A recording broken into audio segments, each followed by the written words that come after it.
Alright guys, welcome back to a new video. And here we are working on the CRX again. So this is going to be the start of the teardown for the full suspension upgrade. So I'm going to start by jacking the car up, getting the wheels and working on it. So start removing as much as I can, subframe, all the suspension components in this tight little driveway of mine, carport basically. So I'm going to start removing that now, and we'll show you along the way of the full rebuild. I'm super excited to get started on this because I've collected a lot of parts, got a lot of stuff sitting around waiting, and there's going to be lots of zinc coating, lots of power coating. So it's going to turn this car around. You know, it was a 36-year-old car now, and I think it's going to be, the underneath is going to be mint when it comes to like suspension and stuff like that. So stay tuned. I hope you guys enjoy the series, and let's get started. All right, we got the car in the air, and I'm just starting to remove the splash shields under here. Just showing you all the grime underneath here and all that. That fell all out on me. So yeah, I got some cleaning to do for sure, but got to bag up these bolts then and mark them to where they came from, and now we're gonna clean them up too. So yeah, let's continue moving stuff up, taking stuff down. All right, we got the sway bar out, which wasn't too bad. Those end links are virtually seized in there. I've got to break them out, but this is going to go power coat, and we got all new bushings and all new stuff to put in this, so it's part of the process. Got the sway bar out, super happy. I've got my little pad here that keeps my shoulders from digging into the concrete when I'm laying on it, so it just makes it a little bit nicer. My first goal is to get this rear subframe down, so that's what I'm working on. So I need to remove that to get that. Now I need to drop the exhaust and move the shift linkage out the way. So let's keep moving. Right, so got the exhaust down out of the way, I hope. I'm working on the shift linkage now. I've taken out the tie rod ends in the corner there. They are knocked out, so that's ready. Next step is I'm going to probably work on these control arms, get them out, and then continue working on the shift linkage and working on the rear subframe, getting it out. So it's hard to film under here because it's quite tight, but yeah. That's where we're at right now. Okay, just disconnected the steering column under there. That wasn't too bad actually. Yeah, so you've got that disconnected, took this cover off here, and then you can access it. So now the front subframe is ready to drop, and that's going to be the next step. All right, guys, I'm going to come to a stopping point now this evening. It's about 9 o'clock at night. I started about 5. Ran into some issues with the exhaust system coming loose. I couldn't get it dropped cleanly, so I had to kind of move it out the way, and then ran into some issues with the short shifter arm. That didn't want to come out, so I've got it all out now. I'll flip the camera around and show you what I've done so far, and then we'll push on till tomorrow evening, and I'll do a little bit more tomorrow evening. Right, so this is the shift arm assembly. I've got it all sitting there ready. I've got a lot of new bits to go in it. I'm debating on doing a short shifter or not. I might just rock with the original shifter for now, but I'm gonna rebuild. I got all new bushings to go in there. I'm gonna clean up all the hardware. I've got it labeled here, and then this is all the front hardware. That's the motor mount bolt because I had to take that out, and these are the control arm bolts that are slowly coming out. They don't look too bad actually, and that's the sway bar, all the sway bar parts that I need to get sorted. And that's just exhaust, part of the exhaust system. This is the hardware for the front splash guards. I'm gonna restore all those, and then these need all cleaning up, which are the splash guards, and they're all in great shape. None of them cracked or damaged, which is great. And then this is the shift linkage, and that's gonna get power coated and get rebuilt with the new bushings from Energy Suspension.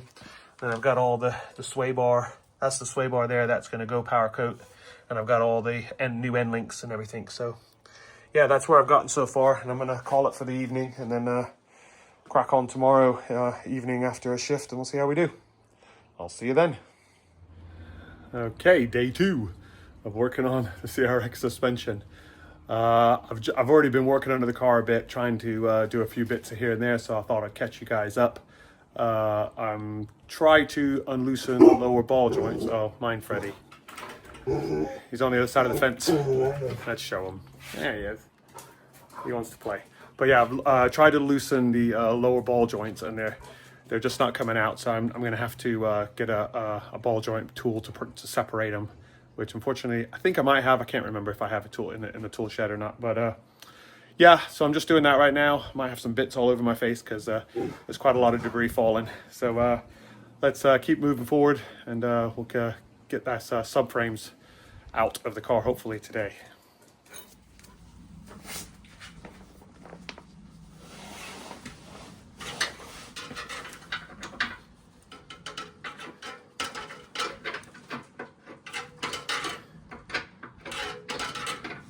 Just taking out the motor mount, front motor mount. The ball joints, the lower ball joints are giving me a little bit of a hassle. So just kind of moving on to something else to take a break from that.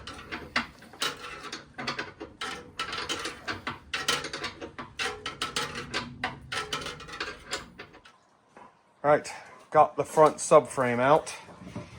A lot of bits falling over me. It's all the hardware. Wasn't too bad, to be honest. I still need to take the rods out. They're still in the car, but I've loosened those up, so I just need to unbolt those. Those are all ready to come out. And then we'll continue on trying to get that rear subframe out next. So it all looks good under here. I mean, the heat shield is completely rusted off, but that's expected for a UK car, but rust-wise, it looks okay. So yeah, let's get these rods out the way. And then I think I'm gonna drop the whole arm, the whole brake assembly and everything with the control arms in place, and then I'll hammer the ball joints out or get them knocked off somehow with maybe a tool while they're away from the car. It's easier. So might heat them up a bit too. So all right, let's do that.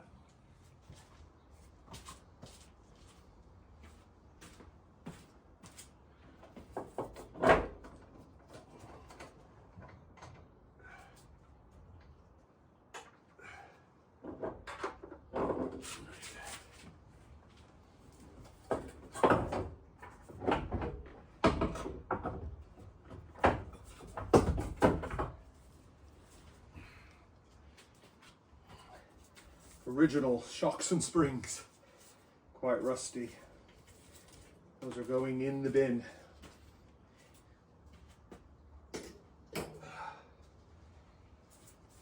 Whew. Getting jobs done though, aren't we? So next I'm going to remove the brakes from this side. I'm going to hang the caliper up with a zip tie on the front upper control arm because I'm not replacing the control arm yet. That's going to be the last thing I do. I'm kind of just making this up as I go, so but I'm going to remove the control arm now. Remove the brake assembly, get the disc and the caliper off because that's all heavy stuff, and then break the upper ball joint off. That one should come a lot easier. And then actually, I think I broke that one loose already. Can't remember. And then we'll get the axle nut off, which I've already loosened, and then yeah, we'll move on. I'm using power tools, using Ryobi. It's a really good gun so far. It's taken off all the really tight bolts, so I'm really happy with that. So yeah, let's get the brakes off now.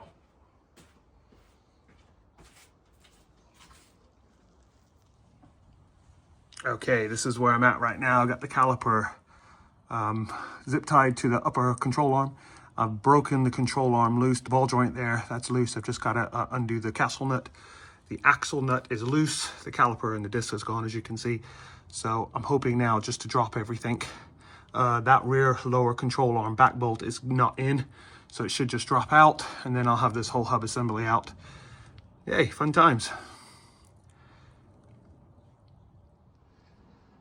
All right, guys, I was able to get everything separated, the ball joints, just a lot easier when they were off the car. So those are all gonna send off to a shop, and they're gonna get me the bushings pressed out and the bearings pressed out so I can clean everything else up.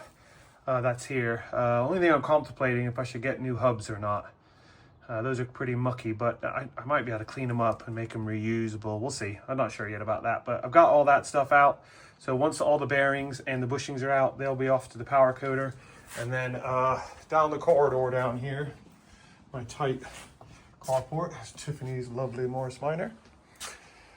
I've got everything here so far already ready to go to the power coder. So I've got a lot of stuff there ready to go. There will be more added to that, but that's just the pile that started. So Yep. Tonight I'm going to be working on cleaning bolts, and I'll bring you guys in on that and show you how I'm doing it.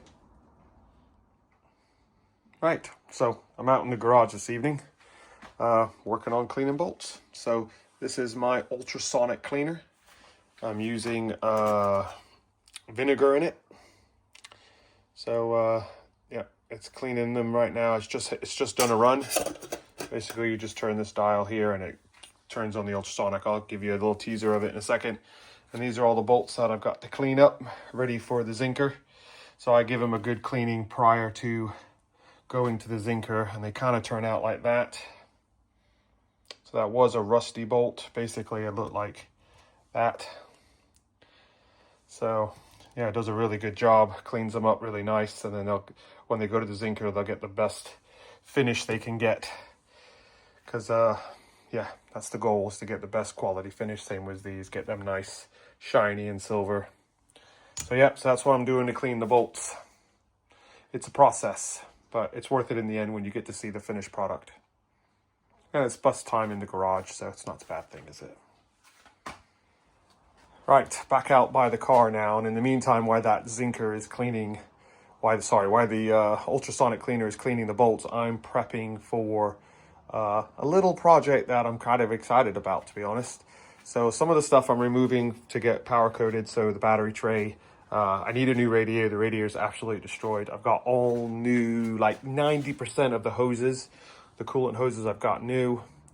But a project that I'm working on next, which I will show you guys in the next video. So stay tuned for that. And yeah, that's where we're at right now. Just having a little tinker out in the garage this evening. Right, on that note, I think I'm going to end the video there. I'm going to continue on doing some more stuff this evening, but it's just removing the battery tray and stuff like that. Won't be much of a deal.